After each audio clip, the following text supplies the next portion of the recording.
Olá, pessoal, sejam bem-vindos ao nosso React. E hoje eu estou aqui com o professor Vicente e nós vamos falar sobre um tema que é muito caro aí ao professor Vicente. E claro que eu tinha que chamar você, Vicente, porque afinal de contas, falou sobre canto gregoriano, falou bobagem, a gente precisa colocar os pingos nos is. Tudo bem, professor Vicente? Tudo bem, professor José? Obrigado pelo convite. Obrigado por todos vocês que estão nos assistindo aqui nesse React. De fato, a gente precisa defender aquilo que é nosso, né? Aquilo que é da nossa fé. E não somente porque é da nossa fé, mas defender a verdade, principalmente, né? Então é para isso que nós estamos aqui. Exatamente. E, pessoal, o vídeo tende a ser bem rápido, né? Vamos fazer um vídeo curto para não nos estendermos. Mas já fica aí também o convite ao próprio Daniel. A gente vai fazer aí um react para o que o Daniel Lopes falou, né? O Daniel Lopes, eu acho que tem algumas coisas que às vezes a gente precisa rever, né? Os conceitos. De vez em quando a gente está errado mesmo. Então, assim, Daniel, pense melhor, né? Antes de falar sobre a própria Igreja Católica, né? Eu sei que você se diz um cristão, então, assim, eu sei que você tem esse conhecimento de que a Igreja Católica fez muito, né, pela nossa cultura. A Igreja Católica, ela tem toda a sua importância, né, ela conduziu o cristianismo até aqui. Então, eu acho que a gente tem que pensar, não duas, mas 10 vezes antes de falar algumas coisas aí sobre a história da igreja, tá? Então eu vou colocar, e fica meu convite aqui, né? A gente não quer destruir a imagem de ninguém, a gente quer apenas colocar aí alguns pontos nos is. Fica o convite também, se o Daniel quiser vir conversar com a gente aí, vamos conversar tranquilamente, tá joia? Então vamos lá, pessoal, eu vou colocar aqui na tela alguns trechos e daí a gente vai comentando rapidamente aí alguns pontos importantes. Então vamos lá, vou colocar na tela aqui o Daniel Lopes, que estava com o Vilela, lá no Inteligência Limitada, e deixa eu só ver se eu compartilhei corretamente aqui com vocês, para que não dê problema, que às vezes a gente compartilha do modo errado, e daí vocês não conseguem ouvir. Agora eu acho que vai dar tudo certo. Vamos lá, então, acompanhar esse primeiro trecho aqui, 1 minuto mais ou menos, para a fala do Daniel Lopes. Uma bateria de perguntas depois no Depois? final. Vamos Então, lá. aí essa parte é legal. Ah. A gente tem a música. A gente tem a música modal, a gente tem a música tonal e a gente tem a música atonal. Essa evolução da música é sensacional. O como ela foi, o tipo de mensagem subliminar que ela passa. Por quê? Quando a Igreja Católica se estabelece, eles começaram a criar um conceito de padronização através da música. Por quê? Cada região da Europa, ou do mundo conhecido, usava um tipo de música na missa. Um tipo de ritmo, um tipo de estrutura musical. Você tinha o rito visigótico, que era os visigodos fazendo na região da Espanha e Portugal. Você tinha um rito mais francês, você tinha um rito italiano. Aí o Papa Gregório, e o Gregório é um nome interessante, porque Gregório vem de Gregory em grego, que significa vigiar. Então ele que queria monitorar tudo e fazer tudo ficar igual, ele teve a ideia de criar um modelo musical que a gente conhece como canto gregoriano por causa dele. Como é que é o canto gregoriano? Ao contrário da música dos trovadores, que tinha mais liberdade. Então, aqui, Vicente, eu acho que dá para a gente falar a primeira coisa aqui, deixa eu só parar a apresentação, né? Esse ponto inicial aí, as suas considerações, professor, por gentileza, em que ele cita o Papa Gregório, né? Então, o Papa Gregório teve uma enorme importância aí no canto gregoriano, mas essa informação parece estar meio torta, né, professor? Não, com certeza, né? Infelizmente, o que o Daniel disse aí não é algo que a gente escuta a primeira vez, né? Então, nós escutamos várias pessoas que tentam é, falar alguma coisa sobre canto gregoriano, dizer que o canto gregoriano foi criado, né, pelo Papa Gregório Magno, por conta disso que recebe esse nome de gregoriano. Então, a gente já começa aí com duas coisas aí que estão totalmente erradas. A primeira delas é uma questão histórica, né? Então, o canto gregoriano, assim como todas as outras coisas na música, que eu vou citar aqui nesse React, foi um desenvolvimento, né? Então, assim, a igreja, o cristianismo, herdou muita coisa da cantilação dos salmos, né, dos judeus. Então, lembramos que Nosso Senhor Jesus Cristo e os apóstolos, né? Todos eles vieram aí de uma origem judaica. Então, muita coisa da cantilação da liturgia judaica foi herdada para o cristianismo, certo? E aí é óbvio que, de fato, como a Igreja Católica Universal, dentro dos ritos existiam vários tipos de cânticos, né? Então a gente tinha o canto galicano, moçarábico, aquilense, beneventano, ambrosiano, né? E também o canto romano antigo. O que aconteceu foi que todos esses cantos eles deram desenvolvimento para a estética do canto gregoriano. Quando a gente diz de estética, nós estamos falando de fato do modelo da música, né? Então a gente tem a estética erudita, tem a estética popular, né? Tem a estética da música sacra, e dentro da estética da música sacra a gente tem mais específico ainda a estética gregoriana. Então essa estética ela não foi criada, não foi criada de forma alguma, né? Foi um desenvolvimento, certo? Então assim, a convenção de que o canto gregoriano, né, seria de fato o canto oficial da igreja, ela só chegou na sua forma completa por volta do ano 1000. Então, assim... Foi um desenvolvimento orgânico, a gente pode dizer. Um desenvolvimento orgânico, exatamente. E o que aconteceu foi que com uma reforma ali que São Gregório Magno proporcionou para a liturgia da igreja, dentro dessa reforma estava aí esse desenvolvimento do canto gregoriano, né?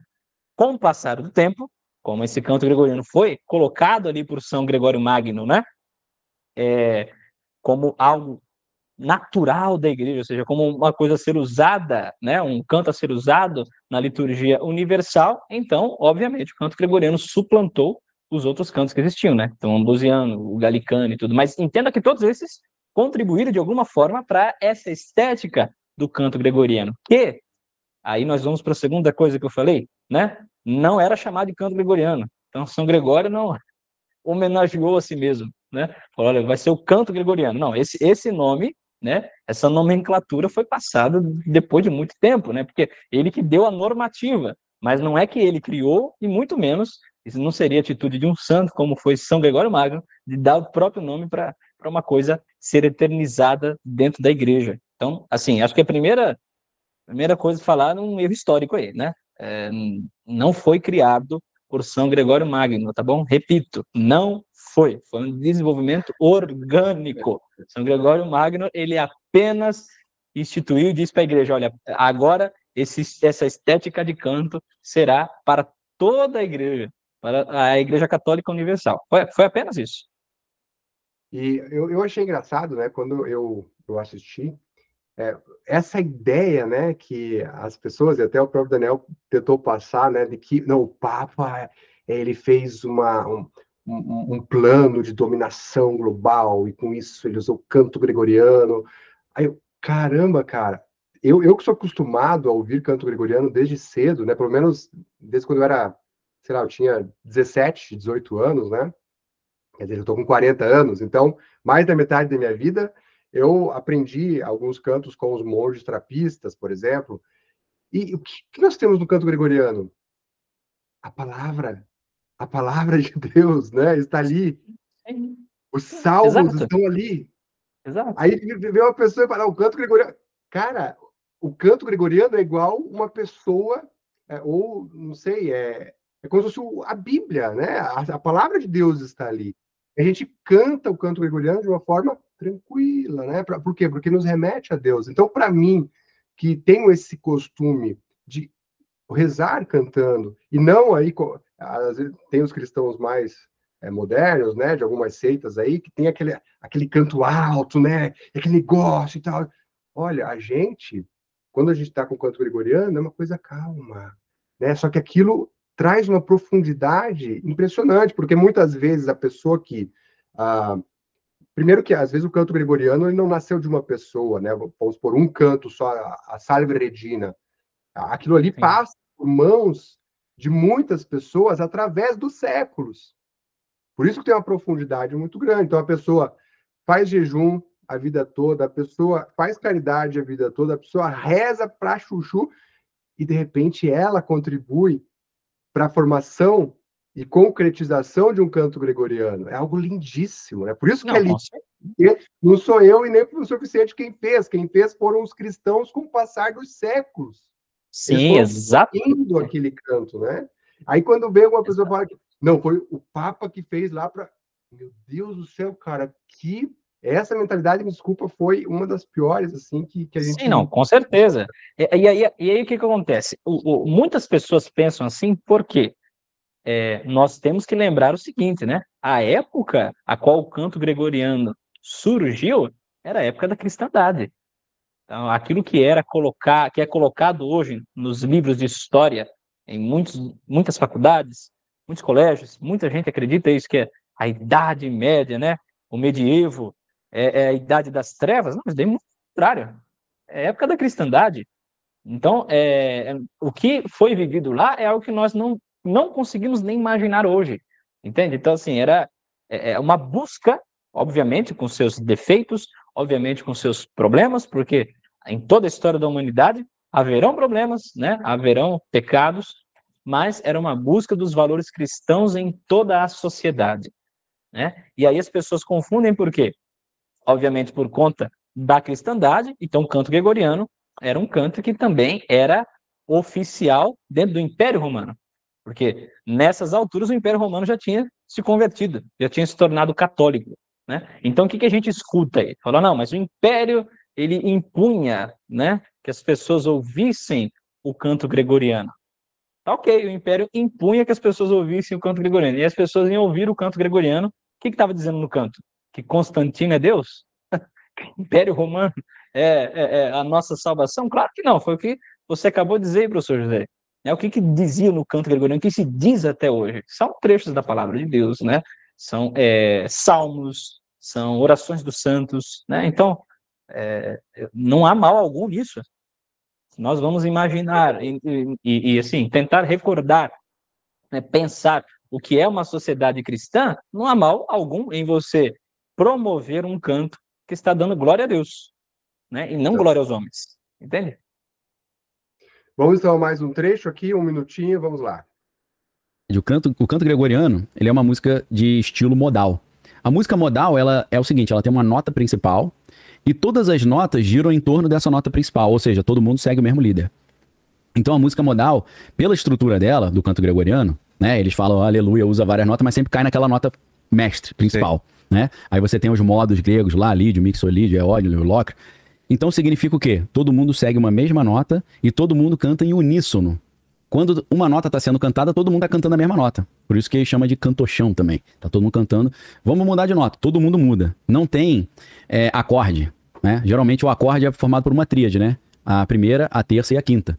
Então, o que é o acorde? São notas diferentes que estão concordando. Entendi. Notas diferentes estão concordando significa opiniões diferentes são permitidas, mas para trabalhar junto. Eles não quiseram isso. Eles falaram, não, vamos fazer música modal, canto gregoriano, todo mundo cantando igualzinho. Uníssono. Quando... Muito bem. Agora, com você para a próxima etapa. Pode ligar o som aí, professor. Aí ele já começa a tentar misturar a coisa com a besteira dos protestantes, né? Assim, o protestante acredita o quê? Que cada um tem uma ideia, né? Cada um tem uma fé, cada um pode interpretar do jeito que quiser, mas na hora que a gente se reunir, vai dar tudo no mesmo fim. Eu não sei de onde é que eles tiram essa coisa, né? Porque para mim não tem lógica alguma, né? Então, assim, você já vê que ele já tem uma puxada protestante tentando colocar um dado histórico. Não, de forma alguma. O canto gregoriano, sim, ele é um canto em que, né, as notas têm uma continuidade, né? Não tem um desejo ali no canto gregoriano de ter tensões na música. De fato, é uma música que ela não tem, o canto gregoriano não tem muitas tensões, né? A ideia é fazer o quê? Rezar. As pessoas têm experiências como você mesmo falou aí, José. Você já teve várias vezes, e eu já tive várias vezes também, experiência de oração, né? De encontrar-se com Deus. E até Entende? mesmo se a gente for ver o contraste do canto gregoriano com alguns cantos modernos, por exemplo, né? Eu já vou puxar para uma das piores coisas, por exemplo, o funk. Ele já carrega, ele tem uma carga, digamos, puxada para os desejos da pessoa muito grande, para os impulsos da concupiscência, né? E o gregoriano não. Para você entrar no mundo do canto gregoriano, você tem que se colocar lá dentro, você tem que ter aquela experiência diária, né? Você tem que, de fato, ir se disciplinando. Então, assim, se o canto gregoriano fosse usado para, digamos, dominar uma sociedade, ele usaria muito mais acordes, né? Muito mais instrumentos. Então, seria uma coisa mais, Com certeza. sensacionalista, digamos. Veja os hinos de batalhões aí de soldados, né? Os hinos de guerra. Você vê que ali existe sim um desejo de impor aquela verdade, ok? Que eles acreditam ser verdade para alguma pessoa, para algum país, né? Falou, olha, nós estamos aqui para lutar por esta causa, né? E aí você vê, por exemplo, hinos que manifestam isso de uma forma expressiva, né? De uma forma heróica, né? E assim, e são hinos bonitos também, muitas vezes, né? Sim, Tem claro. um hino do exército romano, que eu tô fazendo a piazada aprender aí, porque quando eu vou correr aqui, eu quero que eles corram comigo, né? E daí, ao invés de a gente correr cantando Kyrie eleison, eu acho melhor correr cantando a música do exército romano.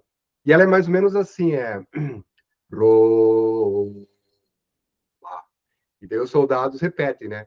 Roma, oh, Roma, Roma. Aí continua, verti é sua eterni. E vão repetindo, né? E a letra, ela mostra o quê? Ela mostra a águia, que simbolizava o Império Romano, a águia que voa sobre as terras dos britânicos, quer dizer, e vai colocando medo naqueles britânicos, né? Então eu imagino o exército romano, que já era forte, né? Em si mesmo. Imagina quando os inimigos escutavam essas músicas, né? Quer dizer, do exército romano chegando próximo à cidade. Gente, realmente essa música era para impactar e era para os caras sair correndo ou ficar com medo e perder a guerra, que era isso que acontecia, né? Agora, Sim, não é o exatamente. caso do canto gregoriano, né? Não, de forma alguma. Essa ideia de mensagem subliminar, de dominação. Falou, olha, ninguém pode pensar diferente, tem que todo mundo pensar igual. Eu nunca vi isso em canto gregoriano algum, meu Deus do céu. Né? Além de que a Igreja Católica, poxa vida, é só você estudar um pouco de história, a igreja foi a que mais acolheu gente diferente. Né? Olha a história da igreja, e a gente tem pessoas que eram ricas, pessoas que eram pobres, pessoas que eram judeus, você tem aí africano, você tem europeu, você tem latino-americano, você tem viking dentro da igreja católica, você tem preto, você tem branco, você tem amarelo, você tem gente de tudo quanto é jeito dentro da igreja, e é óbvio, né, com o seu jeito de ser diferente, com as suas ideias diferentes, mas que a igreja nunca falou, olha, você tem que deixar essas ideias. Não, o que a igreja faz é mostrar o amor de Cristo, mostrar a verdade de Cristo, e um dos meios de transmitir essa verdade de Cristo, essa beleza do amor de Cristo, é o canto gregoriano, obviamente, né? Então eu não vejo, não é possível enxergar de uma forma lógica o canto gregoriano como um canto de dominação, né? Poxa vida, se o canto gregoriano, só para a gente finalizar aqui, se o canto gregoriano é um canto de dominação, né? O que é que eu vou dizer dos hinos lá da República Soviética, né? Poxa vida, se o canto gregoriano é um canto de querer impor, né? Impor nas pessoas, o que sobra? Qual é o adjetivo que eu dou para os hinos lá da República Soviética, né? Da Rússia, na época do soviético, né? Poxa vida, não vai sobrar nenhum adjetivo para eles, né? Exatamente. Bom, agora alguns segundos apenas dessa parte aqui, 8h30 a 8h37. Vamos lá. O que ele faz? Ele se desliga desse conceito do canto-chão, do canto gregoriano, e cria o canto coral. Então, Então, aqui não sei se é 7 segundos mesmo, Vicente, ou... Eu acho que talvez voltar um pouquinho para trás, né? Antes do... por aí mesmo, 8... Pode pôr a partir do 8, 8h10, por aí. Alemão, né? Foi uma revolução cultural, porque não tinha Bíblia no alemão. Inclusive, as regras gramaticais do alemão hoje são baseadas nas escolhas que Martinho Lutero fez quando ele traduziu a Bíblia para o alemão. Isso é legal pra caramba da importância cultural da reforma protestante. Mas aí, Frederico II da Prússia escondeu ele dentro do castelo. E ele ficou lá dentro traduzindo a Bíblia para alemão, né? Foi uma revolução cultural, porque não tinha Bíblia no alemão. Inclusive... Aqui me desculpa, né, Daniel, mas como assim, rapaz? Né? Como assim? O que que é a Bíblia de Wenzel? Eu não sei falar alemão, né? Wenzel, ou a Bíblia de Venceslau. A Bíblia de Venceslau. Dá uma olhada lá. Né? Foi traduzida para o alemão mais de 100 anos antes do Martinho Lutero. Então, assim, e olha a dificuldade que foi para fazer a Bíblia de Venceslau, porque não tinha imprensa ainda. Era muito. Tinha que ser manuscrito. Ah, por que não tinha muitas versões? Na verdade, se você pesquisar, Daniel, você vai ver que tem muitas versões da Bíblia, muitas versões de trechos bíblicos, né? Porque traduzir a Bíblia inteira era muito complicado. Já pensou? Aonde que você ia conseguir? Primeiro que eram apenas os nobres, né? Ou o clero que poderia fazer um trabalho desse. Era muito era muito caro, precisaria de uma equipe, digamos, muito rara para você fazer um trabalho desse. Agora, você dizer que né, não tinha traduções, isso aí tem que pesquisar melhor, né? Posso continuar? Vamos lá. As regras gramaticais do alemão hoje são baseadas nas escolhas que Martinho Lutero fez quando ele traduziu a Bíblia para o alemão. Isso é legal pra caramba da importância cultural da Reforma Protestante. Mas aí, o que ele faz? Ele se desliga desse conceito do canto-chão, do canto gregoriano, e cria o canto coral. Então, uma música é a música gregoriana, outra música é a música que vem com a Reforma Protestante, que é a música, por exemplo, de Johann Sebastian Bach. Johann Sebastian Bach, ele já começa a fazer acordes. Ele já começa a usar o cravo, né, por isso tem um cravo bem temperado. Começa a fazer as fugas que vão explorando a tonalidade. Então, a música modal, ela dá lugar no protestantismo à música tonal. A música tonal é diferente da modal. A tonal é o seguinte, tem um tom, o tom da música é sol. Você pode tocar a nota que você quiser, desde que ela... Tá bom? Acho que aí já dá para a gente parar e falar, olha, Daniel, né? Eu não sei se você não tem conhecimento da história da música, né? Ou se esse foi uma coisa, né? Não sei o que aconteceu. Eu espero que seja por uma falta de conhecimento da história, porque de forma alguma, o canto coral veio com Martinho Lutero. De maneira alguma, o canto coral veio com a Reforma Protestante. O canto coral surgiu ali no meados do século IX, já na Idade Média. E a partir do século XII, né, então assim, o século IX, a gente já tinha dentro do cristianismo, ou seja, cristianismo aqui, século IX, entenda-se por Igreja Católica, tá? Porque século IX não existia protestantismo. Então, assim, o canto coral, polifonia, começou a ter os seus primeiros passos ali no século IX. Depois, no século XII, os próprios historiadores de música, não é o Vicente que disse, os historiadores de música dizem que as primeiras partituras de polifonia começaram a surgir ali no século XII, ou seja, muito, muito antes da Revolução Protestante, né? Agora, como que Lutero criou o canto coral? Só se ele criou uma máquina do tempo e foi lá para o século XII, criou o canto coral e voltou depois para o século XVI. Isso daí não é possível. No século XII, a gente tem, por exemplo, as escolas catedráticas, né, como a escola de Notre Dame, por exemplo, em Paris, no século XII, onde já havia a polifonia. Já havia polifonia? Século XII, mas o Martinho não é do século XII, eu acho. Então, assim, ele veio alguns séculos depois, né? Não dá para a gente falar algo assim e passar impune, me desculpe. Não dá. Né? Até se esse vídeo chegar pro Vilela lá, ô Vilela, eu sei que você gosta, Daniel, mas assim, pega mais pesado um pouquinho, né?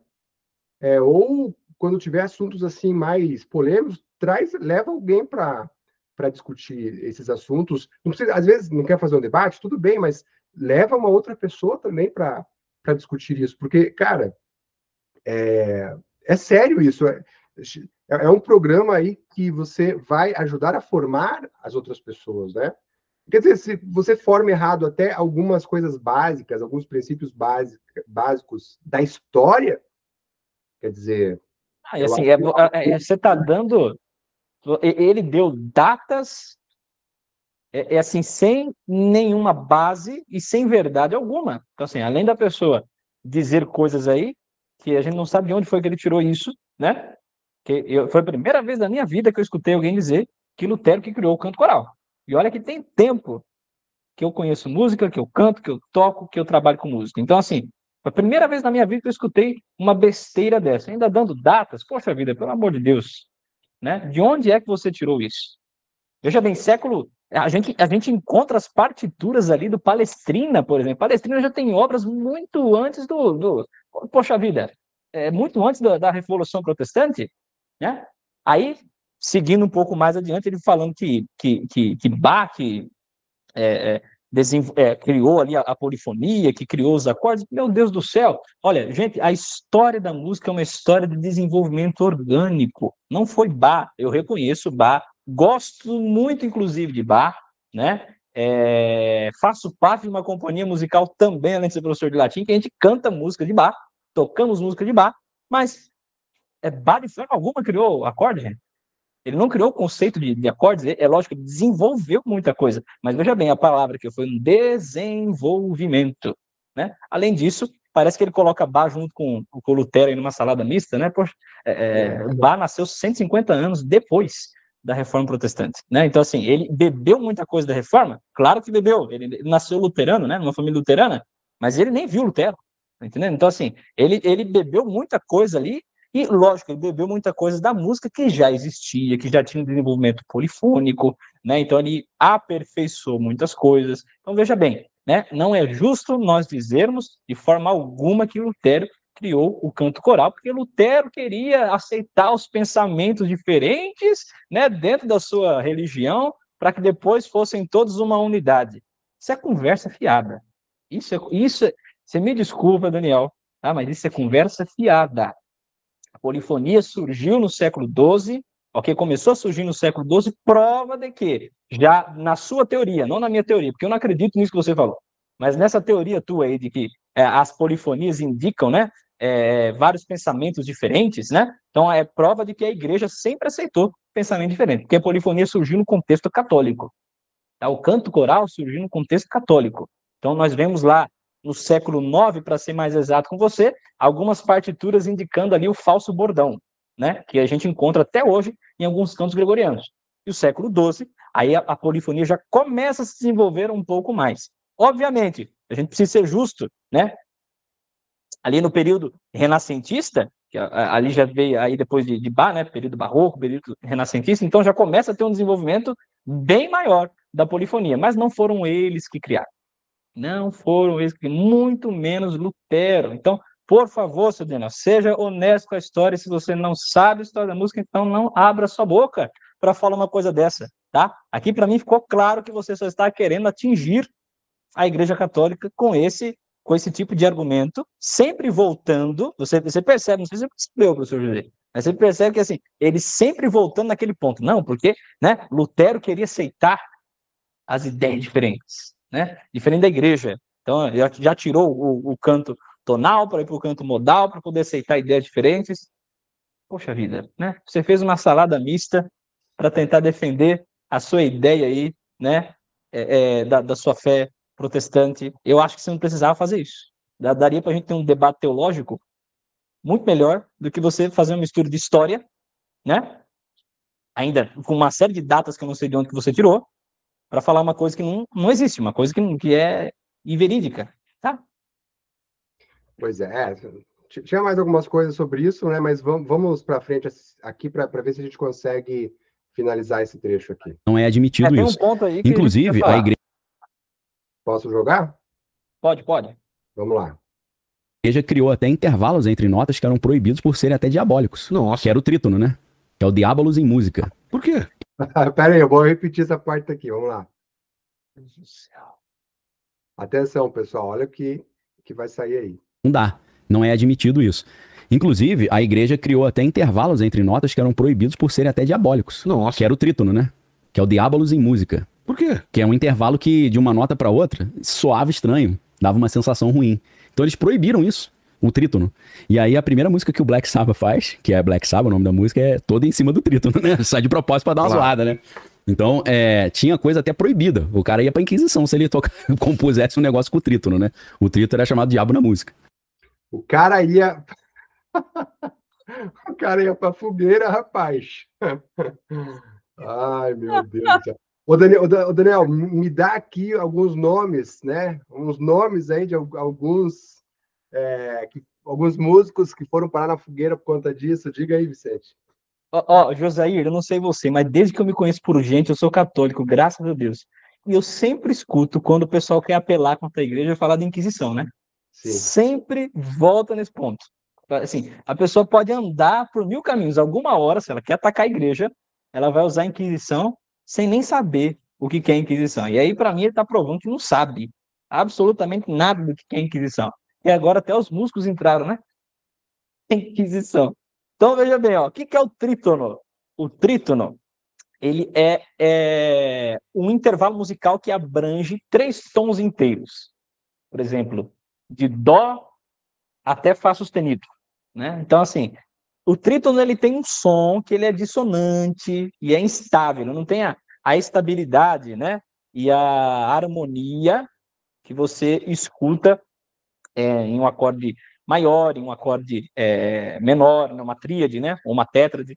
Mas, assim, o trítono ele tem um som de fato dissonante e, assim, a música, gente, ela causa sensações em nós, né? Então, quando você escuta um acorde trítono, ele dá uma sensação meio tensa e meio perturbadora. Vamos dar um exemplo aqui. Eu não gosto de filme de terror, mas para quem assiste filme de terror, todas essas trilhas famosas de filme de terror são baseadas em trítonos. Não sei se você sabia disso aí. Todas as trilhas famosas são baseadas em trítonos. E os músicos fazem isso por quê? Justamente por conta disso que eu acabei de dizer. Então você escuta, você sente aquele... né? Que coisa perturbadora, né? E veja bem, a igreja, quando nós estamos falando de música, a igreja dá prioridade para a música sacra. Música dentro da igreja é a música para a liturgia, correto? Então, é óbvio que ali, na Idade Média, quando as regras musicais ainda estavam sendo formadas, especialmente dentro do contexto católico, dentro de música sacra, né? Essa dissonância do trítono não cabia para o contexto da música sacra, né? Voltando atrás do que a gente estava dizendo, o canto gregoriano é um canto para levar a Deus. Como é que você chega a Deus com um acorde perturbador? Entende? É a mesma então, coisa, assim, imagina aqui em casa, aqui, a gente está... Daqui a pouco vai ter oração da noite, né? Eu coloco o meu menino ali mais velho para tocar o órgão na oração da noite e a gente cai dormir, né? A gente vai cantar ali um Pater Noster, qui es in celis. De repente ele começa a colocar um som perturbador. Cara, com isso, as crianças não vão dormir hoje. Não é. Tipo, impossível. O pai de família proibiu. Meu, não tem lógica uma coisa dessa, né? Impossível, de forma alguma. Então, assim, o trítono não foi bem colocado dentro da música sacra, coisa óbvia, porque não caberia. Ninguém queria, ninguém queria. Ninguém queria, exatamente, ninguém queria aquilo lá. Agora, não há evidências alguma, tá? Eu gostaria que o senhor Daniel Lopes ou alguém aí no mundo, no Brasil, mostrasse uma evidência, porque até hoje eu não vi nenhuma evidência. Se eu ver uma evidência, ok. Eu venho aqui e digo, eu errei. Mas eu não vi até hoje nenhuma evidência clara da igreja dizendo que o trítono era o diabolos em música, como ele falou. Esse termo de diabolos em música é um mito. A igreja nunca falou isso. A igreja nunca proibiu o trítono, né? E muito menos... Meu Deus do céu. Muito menos a igreja colocou alguém na Inquisição, gente, por conta de trítono. De forma alguma. Absolutamente nunca. Isso aí é um mito total, né? E aí só o fato dele se basear aí no exemplo do Black Sabbath, poxa vida, esse povo roqueiro, né? Eu não discuto com roqueiro, né? Mas esse povo roqueiro aí, eles assim, eles têm uma formação totalmente baseada nessas mentiras acadêmicas, e às vezes nem academia, mentira de gente que é contra a fé, que é contra a igreja, né? Que é contra os costumes da civilização ocidental, tá entendendo? Você vai usar Black Sabbath como exemplo, né, para zoar a igreja. Poxa, a igreja nunca foi contra o trítono. Eu vou falar uma coisa para você que gosta de defender Bach, né, e esse povo da Reforma Protestante, que você diz que criou, o canto coral, só para você saber como que a igreja nunca foi contra a música, né? Esses grandes compositores aí, eles só conseguiram ter esse sistema de acordes porque a igreja, por muitos séculos, criou isso, especialmente na Idade Média. Até o nome das notas, né? O monge Guido d'Arezzo, era um monge católico, criou o nome das notas que nós usamos até hoje. Dó, ré, mi, fá, sol, lá, si, baseado no canto em honra a São João Batista. Então veja que isso aqui eu estou dando um exemplo pequeno do desenvolvimento que a música teve, que sempre passou pela igreja. Inclusive o trítono foi descoberto aí dentro do ambiente católico. E foi dentro do ambiente católico que se fala, olha, isso aqui para música sacra existe, ok? É um intervalo, mas para música sacra a gente não vai colocar. Mas ninguém, até hoje, falou dentro da igreja que é o diabos em música. Então, isso é de uma mentira tremenda, né? Olha, gente, eu não sei como que o cara teve coragem, né?